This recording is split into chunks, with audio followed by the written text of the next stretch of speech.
And we're here at the University of Alabama in the city of Tuscaloosa. Home to over 38,000 kids. Now follow us on this tour.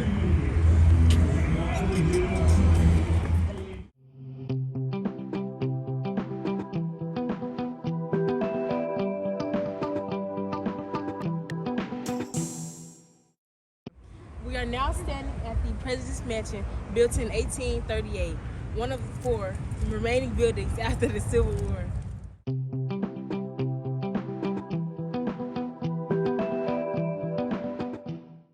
Previous presidents, Manly and Garland, employed their own slaves to work here at the mansion. If you look back here, these were the slaves ate and slept daily, but their sole job was to keep up this mansion. Here I am at the Amelia Gorgas Library. To the south, follow your news. Look Georgia to service library. Destroyed by federal forces, later remembrances often detail the concerted attempt to save the building. In 1935, University historian James D. Anderson recounted the efforts of the librarian and Silas Pratt, a colored slave, to save the Rotundans from destruction.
This is the Little Round House, constructed as a guardhouse for the Corps Cadets in the early 1860s.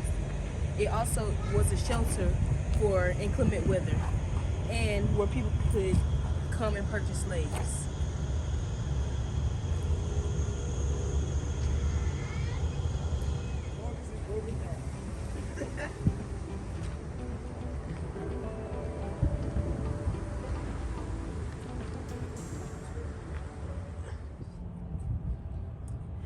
Hello, I am Kayla Ballard and I currently work here at the University of Alabama, as well as I am a full-time graduate student here as well.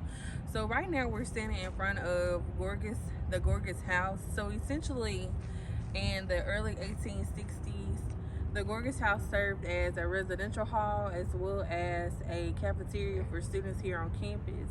If you look a little closer, you'll see the steps. Later we're going to visit Marsh Springs, and Marsh Springs is on the other side of campus, and essentially enslaved people had to walk from Marsh Springs, get water, and bring back to the house for them to cook, as well as for the students to be able to brush their teeth and do many things. Also, it's been known that slaves didn't have a space to sleep. They oftentimes would sleep on the steps to make sure they were readily available for work and ready to come to help the students any way they can.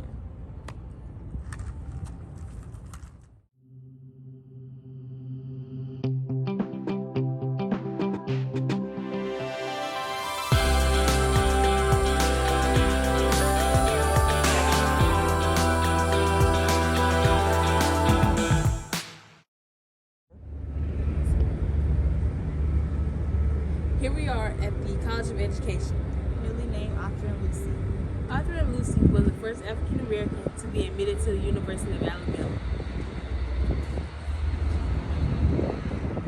The significance of this building was because it was previously named Graves Hall. Graves was a former Ku Klux Klan Grand Dragon.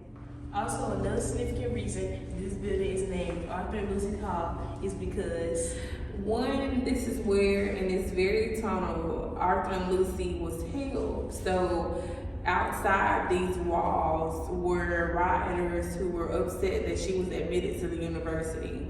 And so the Alabama State troops had to lead her through this tunnel. So On that side, you have the building, and this is a tunnel which kind of goes to the library.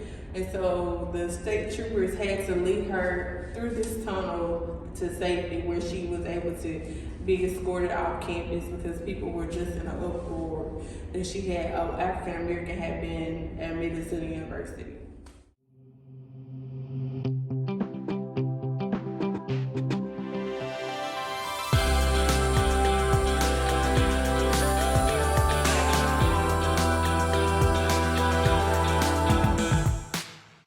This is Mars Springs, where enslaved people had to come get water to take back to places on campus. In 1935, a survey found that Mars Springs produces 100 gallons of pure water every minute.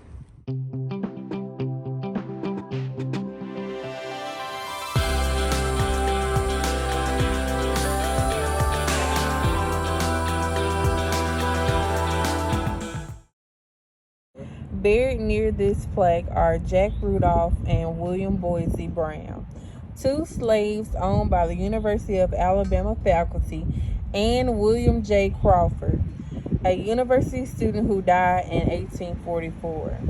Rudolph was born in Africa about 1791 and died May 5th, 1846, from voluptuous pneumonia. Brown was born April 11, 1838, and died November 22nd, 1844, from whooping cough. He was only 11 years old, about 11 years old. Jack Rudolph and Boise Brown were among the slaves owned by the University of Alabama and by faculty. Their burials were honored and recognized by the University of Alabama on April 14, 2004.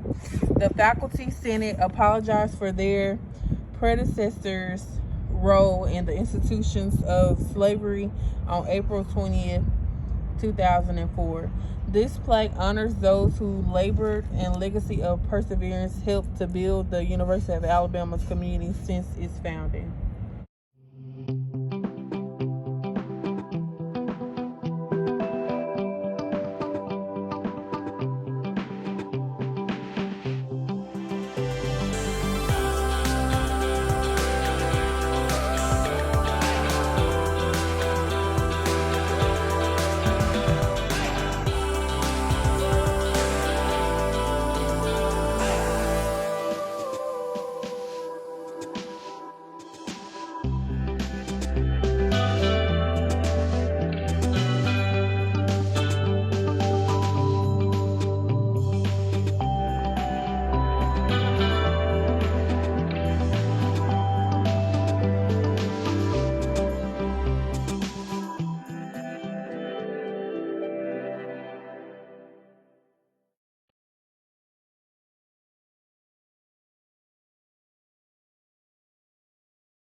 Hey, here I am.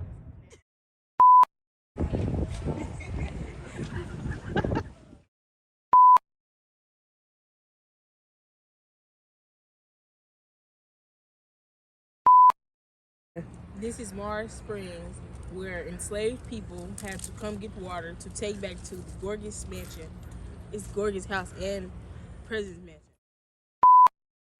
100